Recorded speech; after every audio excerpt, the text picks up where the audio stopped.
नमस्कार. मनाचे श्लोक एक मागो यातील आज हा 7वा भाग. 26व्या श्लोकाने आपण मागचा भाग पूर्ण केला, तर आज 27वा श्लोक. भवाच्या भये काय भीतोस लंडी, धरी रे मना धीर साकास सांडी, रघुनायका सारखा स्वामी शिरी, नुपेक्षी कदा कोपल्या दंडधारी. जीवन कसे जगावे किंवा ते आपल्या कर्तव्याने कसे चांगले जाईल याची भीती बाळगणाऱ्या सामान्य प्रापंचिकास समर्थ या भीतीने उगाच का घाबरतोस असे विचारतात. अशांना लंडी म्हणजे नामर्द असं म्हणून ते म्हणतात की या साध्या काळजीने घाबरून जाऊ नकोस. आपण जर मनाला निश्चय केला तर कोणत्याही संकटाला सहजपणे तोंड देऊ शकतो. खरी भीती त्या संकटाची वाटत नसते, तर ते कसे असेल याची वाटत असते किंवा त्यामुळे आपले काय होईल याची असते. कोणतीही भीती किंवा दुःख खरे म्हणजे भावनेच असते. ती भावना जर आपण भीतीकडून भक्तीकडे वळवली तर मग भीती कशाला शिल्लक राहील. समर्थ मनाला म्हणून प्रभू रामचंद्राची खास झाला पाहिजे होता. त्याच्या चरणाशी आपले चित्त स्थिर करावे. तो माझा स्वामी अशी निष्ठा ठेवावी. तो माझा रक्षण करता अशी एकाग्र भावना धरावी. अशी तनमनाने एकरूप होऊन राघवाची भक्ती केल्यास मनाला आपोआपच धैर्य येईल व त्याला संसारातील काळजांचा धाक सोडून देता येईल. याही श्लोकाच्या दुसऱ्या समर्थांचे एक सहज कविमन अनुप्रास हा काव्यालंकार सहजपणे वापरून जाते. 12च अक्षरांच्या या चरणात ध 3 वेळा अशा खुबीने पण सहजतेने आलाय. या श्लोक म्हणताना हे तिन्ही ध आणि त्याचा होणारा उच्चार धीराचेच वातावरण निर्माण करतो. धरी रे मना धीर धाकास सांडी. समर्थांच्या मनात श्लोक हे सर्वच असे आहेत की ते खड्या आवाजात म्हणायची गोष्ट आहे. खरं तर तुम्ही म्हणाल की तुम्ही का म्हणत नाही, पण खडा आवाज लावायला लागतो आणि तो ओळीनं या निरूपणावर लावणं शक्य नाही आहे. पण आपण रामदासी मंडळींचे श्लोक ऐकले असतील, त्याच्या कॅसेट्सही निघाल्या की ते तो जे झाले, कारण सगळे श्लोक आहेत भुजंग प्रयात या उरतात आणि ते खडेपणानं म्हणण्यात अगदी गंमत आहे. आपल्यापैकी लहानपणी आपल्यापैकी बरेचजणी केले असतील किंवा आपली मुलंही आत्ता पाठ करत असतील. पण गंमत काय आहे की पाठ करतो आपण, त्याच्या अर्थाकडे लक्ष देत नाही. त्या अर्थाकडे लक्ष देण्यास हाच या मालिकेचा हेतू आहे खरं म्हणजे. एखाद्या भावगीताप्रमाणे गुणगुणण्याचे हे श्लोक ही रचना नाही. अनुप्रासाचा काव्यालंकार त्यामुळेच तो खड्या आवाज म्हटल्यावर जास्त सुस्पष्ट होतो. लहानपणी मराठी व्याकरण शिकताना अनुप्रासासाठी आपण घोकलेल्या द आणि प च्या दोन वेळी अनेकांना अजून आठवत असेल. अर्थात आमच्या पिढीच्या, नवीन पिढीला मराठी व्याकरण हे अवघड आहे. बरीचशी तर आता इंग्लिश मिडियममध्ये शिकतात मुलं. पण ह्या भाषेचं जे सौंदर्य आहे ना मराठीचं, त्याचा अभ्यास करायला ह्या असल्या गोष्टी फार उपयोगी पडतात आणि त्याने आपल्याला मराठी भाषेची गोडी लागते. त्या ओळी अशा होत्या. देवी दयावती दवडीसी दासांची दुःख दुर्दशा दूर, पापा ते पळवितसे परम पवित्रे तुझा पय पूर. आता हे आपण सांगायच्या गोष्टी झाल्या, पण ज्याला आनंद घ्यायचा आहे त्यांनी हे बघायला पाहिजे मला वाटतं. असो, मनाला राघवचरणाचा घट्ट आधार द्यायला सांगणारा समर्थ राघवाच्या विलक्षण सामर्थ्याचे वर्णन शेवटच्या चरणा करतात. ऐहिक दुःखाची भीती तर श्रीराम दूर करीलच, परंतु प्रत्यक्ष दंडधारी म्हणजे यमराज जरी कोपला, म्हणजे भक्ताचा प्राण हरण करण्यासाठी आला, तरी खऱ्या भक्ताला रामप्रभू कधी अंतर देत नाही, त्याची उपेक्षा करत नाही. त्याची भक्ती आणि पुण्यसंचय योग्य असेल तर त्याच्या प्राणांचे रक्षणही रामप्रभू करेल, असे समर्थांचे भक्तांना आश्वासन आहे. उपेक्षी कद्या कोपल्या दंडधारी असं समर्थ म्हणतात. भवचिंता आणि प्राणचिंता यांचा वारंवार उल्लेख करून मनाला या दोन्हीपासून मुक्त होण्याचा एक मार्ग म्हणजे रघुनायकाची भक्ती हाच आहे, असे समर्थ पुन्हा पुन्हा सांगत आहेत. या भक्तीची कास धरावी आणि त्यावर ती सुरू असतानाही आपली प्रपंचातील कर्तव्य उत्तम व यथार्थ रीतीने पार पाडावी, यावरही समर्थांचा कटाक्ष आहे. जय जय रघुवीर समर्थ. श्लोक क्रमांक 28. दीनानाथा राम कोदंडधारी, पुढे देखता काळ पोटी थरारी, मनावाक्य नेमस्थ हे सत्य मानी, नुपेक्षी कदा रामदासाभिमानी.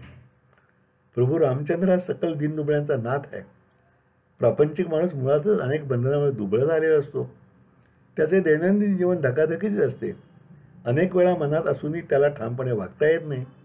अशा तऱ्हेने जीवन जगणाऱ्या प्रत्येकाला कोणाचा तरी भक्कम आधार लागतो.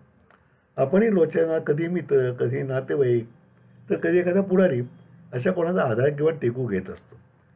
पण असे घेतलेले आधार सुद्धा तात्पुरते आणि स्वतःच अस्थिर असतात. त्यामुळे आधार किंवा स्वामी असा पाहिजे की तो एकदा भक्कम घेतला की आयुष्यात पुन्हा अन्य आधाराची गरजच भासू नये. समर्थांचा स्वामी म्हणजे प्रभू श्रीराम हा असा आधार आहे. खांद्यावर धनुष्य घेतलेला आणि भात्यामध्ये रामबाण असलेला हा स्वामी खरा तर त्रैलोक्याचाच आधार आहे. त्याच्या विश्वासावर जो पूर्णपणे विसंबून राहील त्या भक्ताचे कधीही अकल्याण होणे शक्य नाही. प्रत्यक्ष काळावर त्याची सत्ता आहे. केवळ सत्ताच नव्हे तर तो काळसुद्धा या राजीव लोचन रामाचा दासानुदास आहे. ज्या काळाला सर्व प्राणी मात्र वचकून असतात असा काळ स्वतः श्रीरामाला वचकून आहे. परमदयाळू रामाचे दुसरे वैशिष्ट्य आहे की त्याला शरणा प्रत्येक भक्त मग तो पूर्वायुष्यात कितीही दुराशाही का असेना एकदा शरण आल्यावर प्रभू त्याचे कल्याणच करत असतो. रामाच्या दरबारात पूर्ण शरणागत भावाने जो भक्त येईल त्या प्रत्येक भक्ताला श्रीराम आश्रय देत असतो. तो आपल्या भक्तांची कधीही उपेक्षा करत नाही. कोणत्याही भक्ताला तो कधी विमुख परत पाठवत नाही. कोणत्याही भक्ताचा तो कधी अस्वीकार करत नाही.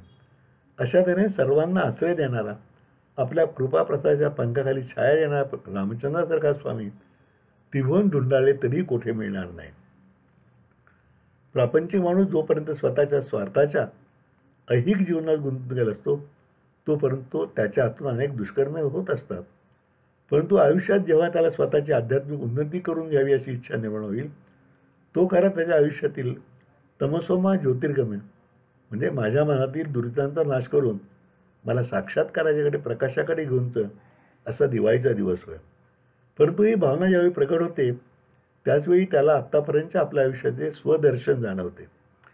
त्याच्या मनात आजपर्यंत केलेली दुष्कृत्य आठवतात आणि कधी अशी शंका येते की मी इतकी हीनकृत्य आजपर्यंत केली, इतका वाईट वागलो, इतक्या लोकांचे अकल्याण केले की मी हीनाहून हीन आहे, तर मला पातक्याला खरेखुरे स्वरूप दर्शन मला पातक्याला दुष्टाला परमेश्वर भक्त म्हणून स्वीकारेल का, माझा उद्धार करेल का.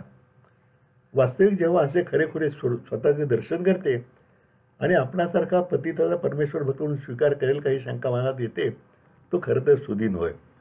असे वाटणे म्हणजेच आपल्या पारमार्थिक अभ्युत्थानाला सुरुवात झाली असे खात्रीने समजायला हरकत नाही. एकदा हा परमार्थ मार्गाचा स्फुल्लिंग जागृत झाला तो ईश्वर कृपेने फलत जाणार हे निश्चित.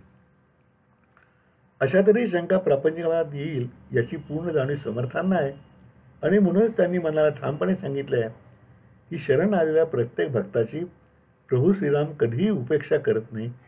हे वचन पूर्णपणे सत्यमान आणि आपल्या उन्नयनाच्या मार्गाने वाटचाल निशंक मनाने सुरू कर. माझा स्वामी प्रभू रामचंद्र तुझे कल्याण करील हा विश्वास दृढ ठेव. जय जय रघुवीर समर्थ. श्लोक क्रमांक 29. पदी राघवाचे सदा ब्रीद गाजे बळे भक्त रिपू शिरी कांबी वाजे पुरी वाहिले सर्व जेणे विमानी नुपेक्षी कदा रामदासाभिमानी. सामान्य प्रपंची माणसाला या विश्वाच्या अफाट प्रसाराचे पालन करणारा प्रभू रामचंद्र आपल्यासारख्या क्षुल्लक माणसाची भक्ती पाहून प्रसन्न होईल का अशी कधी शंका येते. अशा शंकाकुल प्रापंचिकांना दिलासा देणारा हा श्लोक आहे. प्रभू रामचंद्राच्या पायातील तोडर म्हणजे आपण हातातील कंकण म्हणतो त्यामुळे असा अलंकार म्हणजे तोडर पायातला गरजून त्याचे वचन जाहीर करत असतो. समर्थ म्हणतात परमेश्वराला मनोभावे शरणाला भक्तांचे रक्षण करण्याचे भगवंताचे ब्रीदच आहे आणि त्याची प्रतिज्ञा जणू त्याच्या पायातील तोडर गरजून भक्तांना सांगत असतो.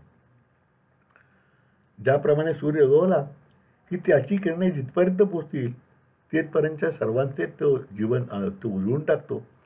त्यामध्ये हा गरीब, हा श्रीमंत, हा पंडित, हा अडाणी असा भेदभाव नसतो. त्याचप्रमाणे परमेश्वराच्या कृपेचे आहे.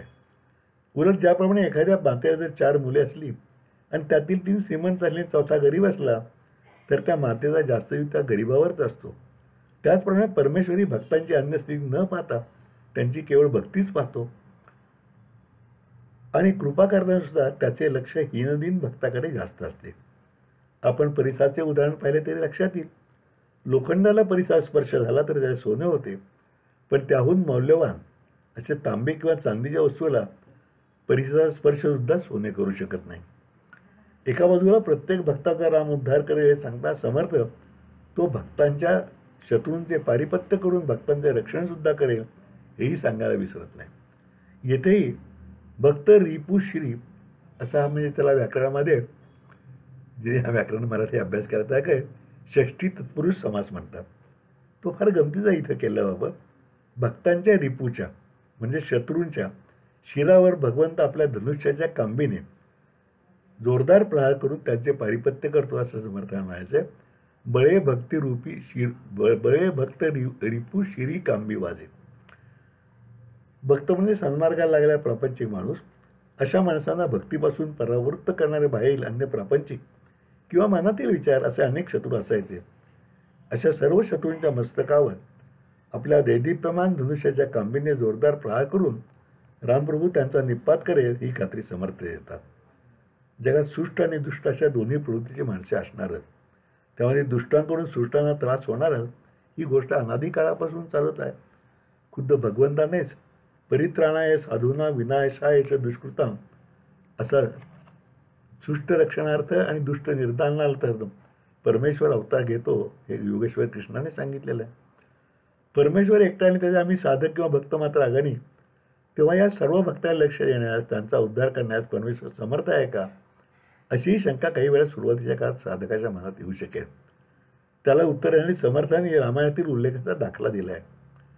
अयोध्येतील सर्वच नागरिकांना प्रभू रामचंद्राने आपल्याबरोबर विमानाने स्वर्गलोकी नेले हा उल्लेख होय. याचा शब्दशः अर्थ नाही घेता. प्रभू रामचंद्राने आपल्याबरोबर अयोध्येच्या सर्वच नागरिकांना आध्यात्मिकदृष्ट्या उच्च नेले असं घ्यायचा म्हणजे तो परमात्मा सर्वच भक्तांचा उद्धार करतो ही खात्री बाळगायची.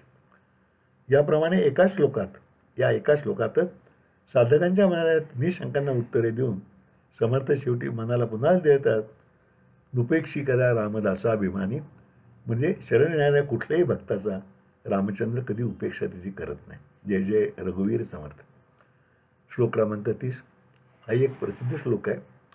समर्थाची या सेवका वकृपा आहे असा सर्व भूमंडळी कोण आहे जयाची लीला वर्णिली लोकतिनी दुपेक्षी कदा रामदासाभिमानी. आपण रोजच्या व्यवहारात पाहतो की जर एखाद्या व्यक्तीला दुसऱ्या बलिष्ठ व्यक्तीचा पाठिंबा असला तर त्या पाठिंब्यामुळे ती व्यक्ती अगदी निर्भय असते. अगदी एखाद्या खेडेगाव गावगुंडी करणारा इसम असला तरी तो सांगतो की मी अमक्या तमक्या पुढाऱ्याचा माणूस आहे आणि खरोखरीच त्या पुढाऱ्याच्या आश्रयाने तो आपले सर्व बरेवाईट उद्योग निरंकुशपणे सुरू ठेवतो.